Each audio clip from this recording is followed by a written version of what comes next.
kimwe mu bintu gituma abanyarwanda badashobora kumvikana ni amateka, ni uburyo amateka avugwa, ni uburyo yaba amateka y'igihugu cyacu ndetse n'amateka ya buri muntu ku giti cye.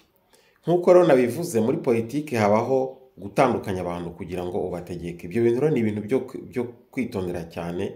Ikintu gituma abantu batandukana, ikintu gituma abantu batongana, ikintu gituma abantu bashwana, ni ukucyitondera cyane, kubera yuko bamwe mu bayobozi batandukanya abantu kubera inyungu zabo. Kimwe rero muri kimwe bakoresha batandukanya abantu ni amateka. Amateka yarahinduwe guhera mu 1994, inkotanyi zafata ubutegetsi, inkotanyi zahinduye, ubutegetsi bw'inkotanyi bwahinduye amateka. Icyo ngicyo rero urubyiruko rukwiye kukimenya, kumenya ko amateka yahinduwe ahindura mu nyungu z'abafashe ubutegetsi. Kimwe rero mu kinyoma gikomeye cyane ni ibyerekeye ihanurwa ry'indege ya Habyarimana. Harimo ikinyoma byigishwa, aho byigishwa yuko ngo abahutu ngo aribo ngo bahanuye indege ya Habyarimana ngo kubera yuko ngo bashaka gukora jenoside. Ibyo ni ikinyoma gikomeye, ntabwo ari byo, ni ikinyoma gikomeye.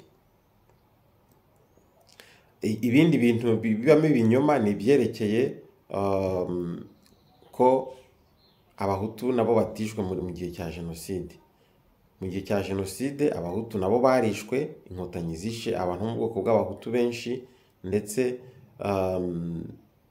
hakaba hariho no kuvuga yuko habayeho na jenoside yakorewe abahutu. Ibyo ngibyo nabyo biravugwa, nanjye nkaba mbyemeza kubera ko natakaje abantu 6 mu muryango wanjye, umuryango mvukamo, mama, papa n'abavandimwe 4, bose bakaba barishwe.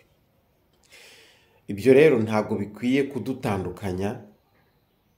Simbivuga ngamije guteranya abantu, simbivuga ngamije guhamagarira abantu ngo bicane, abantu ngo bihorere, ahubwo mbivuga ngamije kugira ngo icyambere, kugira ngo nanjye nduhuke ku mutima, kandi mpamagarira kugira ngo abantu bakire n'abandi bantu nabo bababaye.